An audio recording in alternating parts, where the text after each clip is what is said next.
Hello दोस्तों, नमस्कार। कैसे हैं आप सभी? उम्मीद है आप सभी अच्छे होंगे।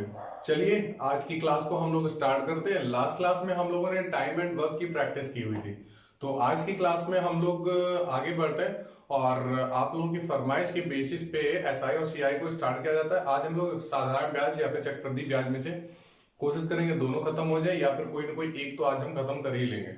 तो चलिए सबसे पहले एक छोटे से टॉपिक से स्टार्ट करते हैं जिसका नाम हम लोग क्या रखते हैं, एसआई। एसआई मतलब साधारण ब्याज, सिंपल इंटरेस्ट। आप लोगों ने पढ़ रखा है इसलिए ज्यादा कुछ तो डिटेल्स में बताने की जरूरत नहीं है, लेकिन हाँ प्रैक्टिस है इसलिए थोड़ा सा चर्चा जरूर कर लेते हैं। एसआई होता क्या है? एसआई आप जानते हैं कि जब भी कभी भी किसी भी धन पर, किसी भी राशि पर अगर ब्याज लगे, ठीक है, उसके ब्याज पे ब्याज ना लगे। ध्यान रखिएगा, जो बैंकों में आपको ब्याज प्रोवाइड किया जाता है, जो आपको ब्याज मिलता है लगाए गए धन पे, वो सीआई के हिसाब से मिलता है, ठीक है, एसआई के हिसाब से नहीं मिलता है। हाँ क्यों? क्योंकि सपोज करो बैंक में आपने आज 1,000 रुपए जमा किए और अगले साल क्या हुआ, 100 रुपए का मान लेते हैं ब्याज मिल गया, ठीक है। तो जब अगले साल अब बात होगी तो फिर अब ये 1,000 पे ब्याज नहीं मिलेगा, बल्कि आपको इस 1,100 पर ब्याज मिलेगा। किस पर? ये पूरी राशि पर ब्याज मिलेगा। तो वो क्या चीज होती है? वो सीआई होती है। लेकिन एसआई क्या चीज है? एसआई में ब्याज जो मिल रहा होता है वो सिर्फ और सिर्फ मूलधन पे मिलता है। पहले साल भी 100 ही मिलेगा, दूसरे साल भी 100 ही मिलेगा और तीसरे साल में कितना? 100 ही मिलेगा।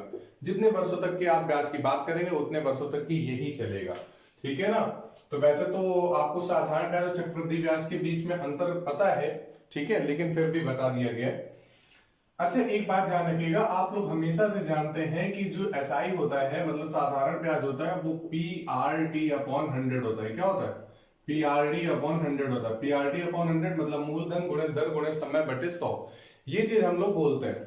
वैसे हमने आपको क्लास में सिखाया है कि हम लोग फॉर्मूले पे तो बात करते नहीं, कि कभी PRT/100 की बात नहीं करते। हम लोग इसको लिंक किससे करते हैं? परसेंटेज से। अगर प्रतिशत आपने सीख के रखा हुआ है तो फिर आप ये बहुत ही आसानी से कर लेंगे, ठीक है। और लेकिन हाँ कुछ चीजें हैं जब आप लोग प्रतिशत से नहीं कर पाते तो फिर ये आपके लिए फॉर्मेशन तैयार है हमेशा, ठीक है, ये आपके यूज में आएगी। चलिए आज की प्रैक्टिस को हम लोग स्टार्ट करते हैं। और हाँ एक चीज और समझ लीजिए, जब भी कभी भी अगर मूलधन ना दिया हो, क्योंकि होता क्या है जब ब्याज मिलता है, क्या चीज? ब्याज मिलता है, ब्याज हमेशा मूलधन पे मिलता है। तो जब भी कभी भी आपसे मूलधन मानने की बात हो तो आप यहाँ पे मूलधन को अक्सर हमेशा क्या कर ले? 100 मान ले। अगर हम मूलधन को 100 मान लेंगे तो इस 100 से ये 100 कट जाएगा और साधारण ब्याज बराबर दर गुणे समय निकल के आ जाएगा। क्या चीज निकल के आ जाएगा? साधारण ब्याज बराबर दर गुणे समय निकल के आ जाएगा, ठीक है। तो आपको मल्टीप्लीकेशन वगैरह कराने में बहुत ही आसानी मिलेगी। तो चलिए आज की क्लास को हम लोग स्टार्ट कर रहे हैं, प्रैक्टिस को स्टार्ट कर रहे हैं। लेकिन हाँ एक चीज जरूर ध्यान से समझ लीजिए, जो हमने आज के क्वेश्चंस को सेलेक्ट किए हुए हैं वो सिर्फ और सिर्फ बीईओ के एग्जाम के लिए सेलेक्ट किए हैं। जहां वो उन एग्जाम्स में पिछले जो विगत वर्षों में जो उनके एग्जाम हुए हैं, ठीक है, यूपीएससी के कंडक्ट के द्वारा, तो यहाँ पे जिस तरीके के क्वेश्चंस वहां पे एग्जाम में पूछे गए हैं उन्हीं तरीके के क्वेश्चंस को लिया गया है। एक्स्ट्रा और कोई भी सवाल नहीं लिया गया कि हम भाई उसमें कुछ इंटरेस्ट क्या बोलते हैं उसे, किस्त, इंस्टॉलमेंट, ठीक है, कि हम इंस्टॉलमेंट के भी क्वेश्चन डाल दें प्रैक्टिस में, ऐसा कुछ भी नहीं हुआ है, ठीक है। तो इंस्टॉलमेंट के क्वेश्चन एक भी अभी तक नहीं पूछे गए तो फिर इसलिए यहाँ पे नहीं लगाया गया। ओके, तो जिन तरीके के सवालों को पूछा गया है उन्हीं तरीके के सवालों को आपके सामने लाया गया। तो चलिए देखिए, सबसे पहला सवाल आपके सामने क्या दिया है? सबसे पहला सवाल आपके सामने ये दिया जा रहा है कि साधारण ब्याज पर दिया गया कोई धन 3 वर्ष में 690 रुपए तथा 5 वर्ष में 750 रुपए हो जाता है, ठीक है। क्या बोला गया कि भाई कोई धन जो है वो 3 वर्षों में 690 रुपए हो जाता है। कितना हो जाता है? 690 रुपए। और 5 वर्षों में कितना हो जाता है? 5 वर्षों में हो जाता है 750 रुपए। कितना हो जाता है? 3 वर्षों में 690 रुपए हो जाता है और 5 वर्षों में 750 रुपए हो जाता है। तो आपको यहाँ पर क्या चीज बतानी है? ब्याज बताना है, क्या बताना है? वैसे राशि बतानी होगी। क्या चीज? मूलधन की राशि बतानी होगी। तो आपसे यही चीज पूछी कि वह धन कितना है। क्या पूछा है? कि वह धन कितना है। तो चलिए जरा हम लोग बात करते हैं, ध्यान समझिएगा, आपने पढ़ के रखा हुआ है, ठीक है, इसलिए जो सवाल है वो स्टार्टिंग के मतलब सीरियल वाइज नहीं अरेंज किए गए। जो सवाल जिस तरीके से जहां से मिला था बुकलेट में तो वहीं से उठाए गए, ठीक है। अब देखो है क्या, 3 वर्षों में 690 रुपए हो रहा था, 5 वर्षों में 750 रुपए हो रहा था। आपको ये चीज पता होनी चाहिए कि जो साधारण ब्याज होता है वो प्रत्येक वर्ष समान मिलता है। तो एक बात बताओ, सवाल के कहने का मतलब ये था कि सपोज कर लो हमने आपको रुपए दिए कितने 3 वर्षों के लिए, तो आप 3 वर्ष के बाद में वापस करने आ रहे थे कितना 690 रुपए। हमने आपसे बोला कि अगर आपके पास कोई भाई काम हो तो फिर आप पैसे रखे रह सकते हो, कुछ समय बाद में दे देना। तो फिर आपने क्या किया, 2 साल के बाद में, मतलब स्टार्टिंग से 5 साल के बाद में, तो फिर आपने हमको 750 रुपए दिए।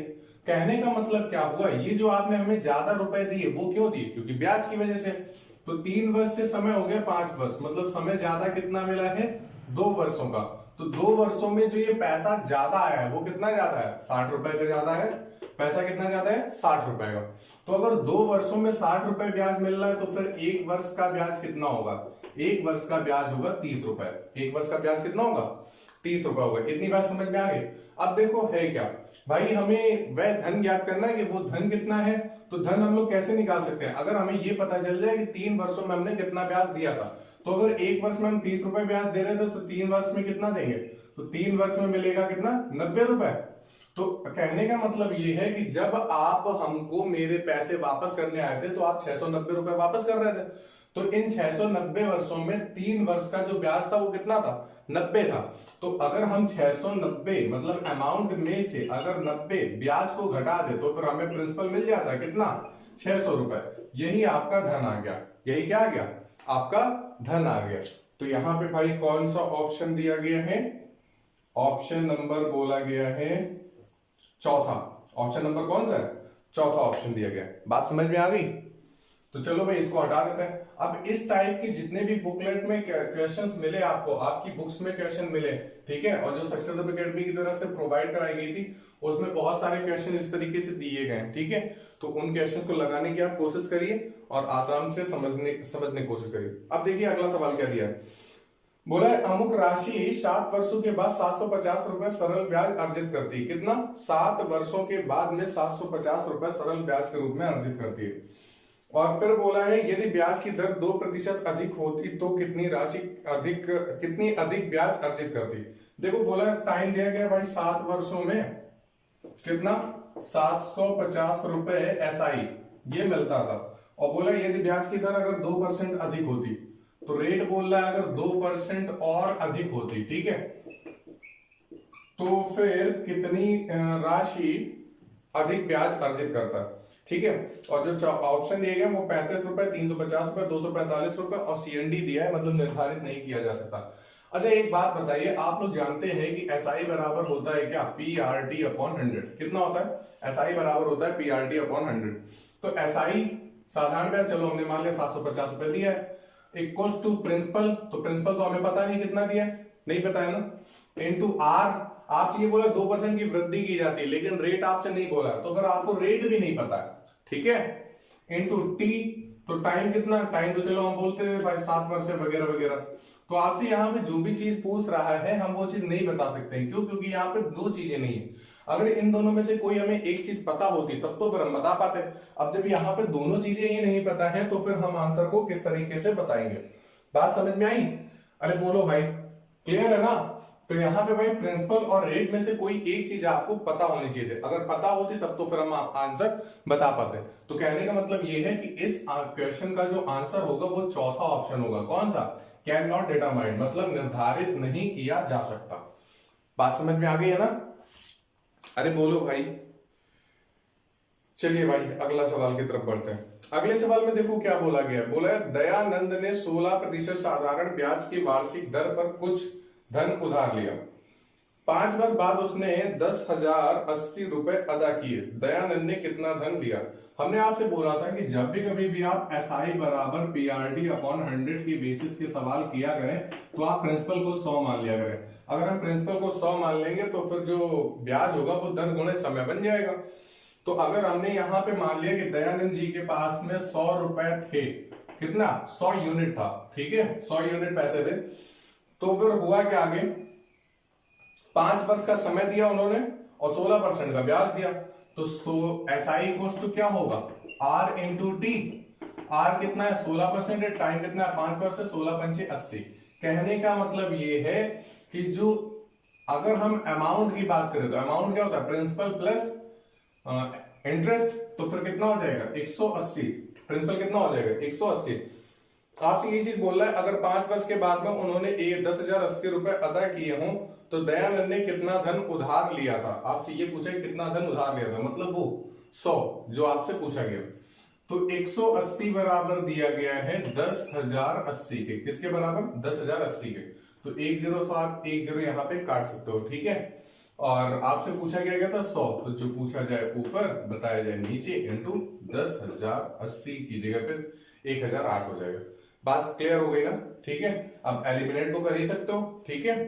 तो डिवीजन करा लो, कैलकुलेट करा लो और उसके बाद फिर देख लो आंसर क्या आ रहा है। 4 ऑप्शन दिए गए, 5600, 4600, 6000 और आंकड़े अधूरे, तो शायद 18, 5, तो फिर कितना 5600 आ रहा होगा, ठीक है, क्योंकि 18 पंचे होता है 90 और उधर 10 बचेगा, फिर 18 से 108, 5600 आ रहा होगा। ओके ना? तो यहाँ पे जो पहला ऑप्शन है वही आपका आंसर है। क्लियर है ना? अब देखो क्या बोला गया है, अगले सवाल में बोला गया कि 1,000 रुपए की राशि का कुछ भाग 8% वार्षिक ब्याज की दर से तथा शेष 10% वार्षिक दर पर उधार दिया जाता है। यदि औसत वार्षिक आय 9.2% हो, मतलब उसका जो ब्याज हो वो कितना हो, 9.2% हो, तो क्रमशः दोनों भाग होंगे। इन सवाल को हम लोग भाई ऑप्शन से भी कर सकते हैं, लेकिन ऑप्शन से करने की कोई जरूरत ही नहीं। हम लोग यहाँ पे एलिगेशन मेथड को अपना सकते हैं। कैसे? एलिगेशन मेथड को आपको जब हमने क्लास में पढ़ाया था तो एलिगेशन मेथड हमने 2 तरीके से बताए थे। किस तरीके से? एक तो हमने बताया था भाई ब्याज पे एलिगेशन मेथड लगाने के लिए, और दूसरा जो बताया था वो रेट ऑफ इंटरेस्ट पे लगा था। तो अभी रेट ऑफ इंटरेस्ट डायरेक्टली दिया, उसी पे लगा दो। 8% एक तरफ, 10% एक तरफ और 9.2% एक तरफ, बीच में 8 और 9.2 के बीच का अंतर कितने का? 1.2 का। 10 और 9.2 के बीच अंतर कितने का? 0.8। दशमलव से दशमलव कट जाएगा, 4 दूनी 8 और 4 तिया 12। अगर 8% के हिसाब से 2 ब्याज, 2 पर ब्याज, तो 10% के हिसाब से कितना? 3 पे, तो 3 और 2 टोटल कितना? 5, और सवाल के हिसाब से कितना? 1000। 5 बराबर 1000 के, 1 बराबर 200 के। अगर 1 बराबर 200 के तो 2 बराबर 400 के, 3 बराबर 600 के। तो जहां पे 400 600 लगा हुआ मिल जाए वही आपका आंसर होगा। तो देखो पहला ऑप्शन पे ही क्या है? 400 और 600 है। बात समझ में आ गई है? अरे बोलो भाई, क्लियर है ना? तो ये सिर्फ और सिर्फ वही सवाल आपके सामने आ रहे हैं जो कि बीईओ के एग्जाम में पूछे गए आपसे। कंफर्म है?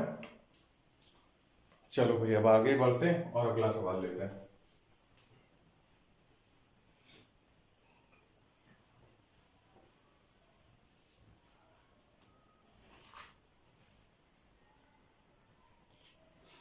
देखो भाई सवाल क्या बोला है, बोल रहा है किस सरल ब्याज की दर से कोई मूलधन 20 साल में दोगुना हो जाएगा।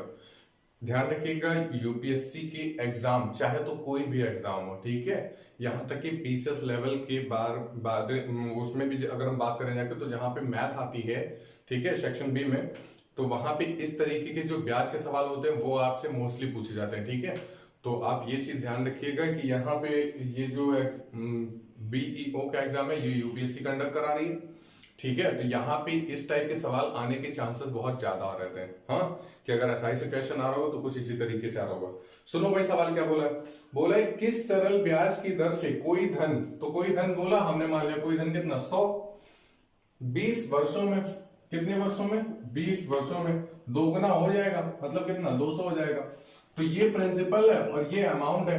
आपको हमने बता रखा है कि जब भी कभी भी आप प्रिंसिपल 100 मानेंगे तो एसआई बराबर क्या होता है? दर गुणे समय, दर गुणे समय होती है ना। तो एसआई जो है वो कितना है? 100 से 200 हुआ, मतलब ब्याज कितना? 100 का। ब्याज की दर कितनी दी है? 20%। और टाइम आपको निकालना है, सॉरी टाइम आपको दिया है 20 वर्षों का। टाइम आपको कितना दिया है? 20 वर्षों का। तो फिर आपको दर निकालनी, 20 से भाग करा दो, 5% रेट आ गई।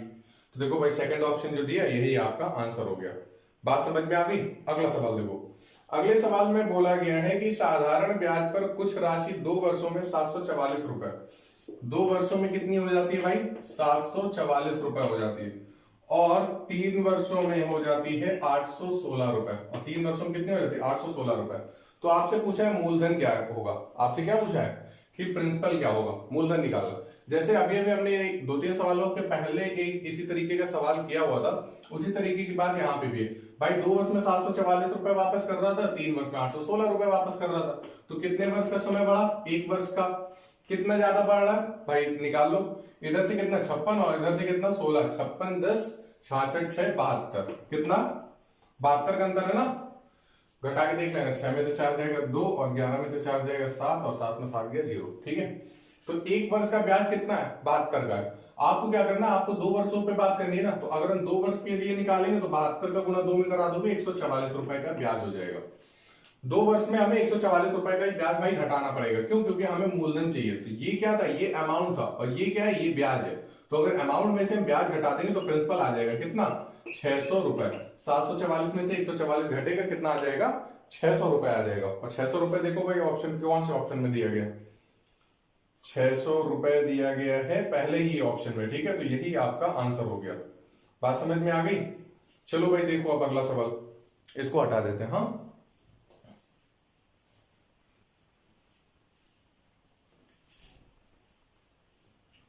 कोविड-19 के बाद में आज से पहली एग्जाम शुरू होने जा रही है। तो आज जो है वो बीएड का एंट्रेंस एग्जाम लगा हुआ है। हाँ, तो देखो भाई अब सारी चीजें धीरे धीरे सही होना स्टार्ट हो रही और उम्मीद है कि सितंबर से स्कूल वगैरह भी ओपन हो जाएंगे। तो अपनी पढ़ाई को रोको मत, सीटेट आने वाला है, उसके लिए प्रिपरेशन करना स्टार्ट कर दो, ठीक है, क्योंकि आप लोगों को सीटेट अच्छे नंबरों से निकालना है, तभी जॉब मिलेगी।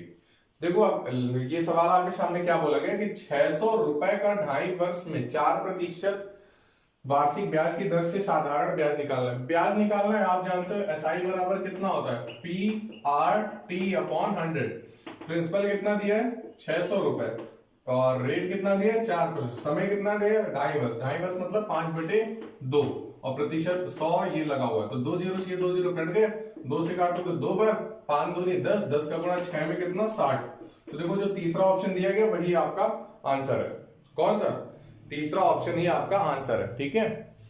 ध्यान रखिएगा जी, ये साधारण ब्याज टॉपिक है, ये बहुत ही छोटा सा टॉपिक है। इसमें सिर्फ उसे 5 से 6 टाइप के क्वेश्चन बनते हैं। अगर ज्यादा तोड़ना चाहोगे तो फिर ज्यादा बनेंगे, लेकिन अगर छोटे से ही, मतलब अगर आप टाइप्स ऑफ क्वेश्चंस के बारे में बात करें तो 5-6 टाइप की क्वेश्चन में ही सारी बातें खत्म हो जाती है, मतलब सब कुछ आप सीख लेंगे। हाँ, तो बिल्कुल छोटा सा टॉपिक है। अगर सीआई कंपेयर करोगे तो सीआई तो काफी कुछ मतलब बड़ा टॉपिक है, क्योंकि वहां पे टाइप्स ऑफ क्वेश्चंस काफी बनते हैं। ओके, तकरीबन अगर बनाना चाहोगे तो 38-40 टाइप के क्वेश्चन बन जाते हैं। देखो अब है क्या, महेश ने अपनी पूंजी का 1/5 भाग, 1/5 भाग है जो वो 5% पर, और 1/6 भाग जो है वो 8% की दर से, तथा शेष जो बाकी का बचा हुआ था, रिमेन, क्या बाकी का जो बचा हुआ था वो 10% की दर पर जमा कर दिया। बोला यदि उसकी वार्षिक आय जो ब्याज है वो ब्याज के रूप में 130 रुपए, कितनी 130 रुपए, तो फिर आपसे पूंजी पूछी, क्या पूछा, पूंजी। 4 ऑप्शन दिए गए, 1500, 7500, 7200, 8400। चलो जरा उसको सॉर्ट आउट करके देख रहे हैं। भाई सवाल ये है कि हम लोगों को प्रिंसिपल पता होना चाहिए। हमें क्या करना चाहिए, प्रिंसिपल पता होना चाहिए, क्योंकि जो ब्याज लगता है वो किस पे लगता है, मूलधन पे लगता है। लेकिन मूलधन तो अभी हमें यहाँ नहीं पता है। और दूसरी बात, हमने आपसे ये भी समझा के रखा है कि जब भी कभी भी अगर मूलधन ना दिया हो सवाल में तो फिर हम क्या करें, मूलधन को 100 मान लें। लेकिन यहाँ पे आप मूलधन को 100 मानने की कोशिश मत करिएगा। है क्या, आप यहाँ पे कोई एक ऐसी संख्या मानो जो कि 100 से भी कट जाए और उसके साथ में ये 5 और 6 से भी कट जाए। तो 6 और 5 से कोई एक ऐसी संख्या बताओ जो कट जाती हो। भाई 30 है, क्यों, और वैसे भाई कौन सी 30 मिलेगी, ठीक है। पहली संख्या कौन सी होगी, 30। तो यहां पे 30 से भी कट जानी चाहिए और 100 से भी कट जानी चाहिए। मतलब ये कि हम प्रिंसिपल को कितना मान ले, हम प्रिंसिपल को मान लेते हैं 300 है। प्रिंसिपल को कितना मान लेते हैं, 300। तो देखो भाई 1/5 भाग का, तो 300 का 1/5 करो पहले, 60। तो 60 पर 5% का ब्याज लगता है। तो 60 का 5% कितना, 5 दूनी 10 और 2 तिया 6, मतलब 3 रुपए का ब्याज मिलेगा। 3 रुपए कह सकते हो या फिर 3 ही कहो। हाँ, तो 60 पर ब्याज कितना मिलेगा, 3 का। अब क्या बोला है, 1/6, तो 300 का आप 1/6 करो। तो 300 का जब 1/6 करोगे तो फिर कितना होगा, 50। तो 50 पर 8% निकालो, 1 0 से 1 0 कैंसिल हो जाएगा, 5 दूनी 10, 2 चौके 8। तो फिर कहने का मतलब क्या, 4। तो जो 50 की राशि थी उस पे कितना ब्याज मिला, 4 का। अब जो बाकी का बचा हुआ है, तो देखो 60 और 50, 110 पे हम ब्याज लगा चुके हैं ना। अब बाकी का कितना बचा है, बाकी का बचा हुआ है 190। तो 190 पे कितना है, 10% का ब्याज है। तो 190 का आप 10% निकाल लो, तो फिर कितना निकल के आ जाएगा, 19। कितना निकल के आ जाएगा, 19 निकल के आ जाएगा। अब मेरी बात को जरा ध्यान से समझिए। बोला गया था कि जो मेरी टोटल आमदनी है 19 + 4 + 3, यही तो हमने सेव किया है, यही तो हमको ब्याज मिला है। तो ब्याज के रूप में हमारे हिसाब से 19 और 4 23, 23 3 26 है। हमारे हिसाब से कितनी आमदनी है? 26। लेकिन सवाल कितना बोल रहा है? 130। सवाल कितना बोल रहा है? 130। तो 13 दहम 130 और 13 दूनी 26। तो 2 बराबर 10 के, तो 1 बराबर किसके? 5 के। आपसे क्या पूछा था? आपसे ये पूछा था कि भाई मूलधन कितना था। क्या पूछा है? मूलधन कितना पूछा है, यही तो है, यही पूछ ही सकता है, और कोई सवाल ही नहीं बनेगा। तो आपसे ये पूछा है तो पूंजी कितनी होगी। क्या पूछा था? पूंजी। तो 1 बराबर 5 के, तो फिर 300 बराबर बताना है, क्योंकि हमने पूंजी कितनी मानी थी? 300। तो 1 बराबर 5 के, 300 बराबर 300 गुणे 5। तो 5 का गुणा 3 में करा दोगे 15 और 2 जीरो, शायद पहला ही ऑप्शन आपका आंसर हो गया। क्या चीज? पहला ही ऑप्शन आपका आंसर हो गया। तो इस तरीके के भी भाई सवाल आप लोग एग्जाम में अच्छे से प्रैक्टिस करके जाएं, ठीक है। आपको बुकलेट दी गई है, उसमें से आप सवालों को लगाना स्टार्ट करें। अगर कोई भी सवाल नहीं आता है तो फिर आप क्लासरूम में तुरंत वहीं पर नीचे मैसेज कर सकते हैं, ठीक है। आपके साथ में कन्वर्सेशन हमेशा 24 घंटे स्टार्ट रहेगी।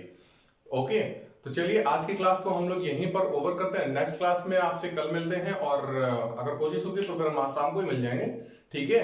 तो अब हमको अगला टॉपिक जो पढ़ना होगा वो सीआई पढ़ना होगा, ठीक है। सीआई से काफी कुछ क्वेश्चंस एग्जाम में आए हुए हैं, तो यहां से हमें अच्छे से टॉपिक को क्लियर करना होगा। चलिए आज की class over. Thanks a lot.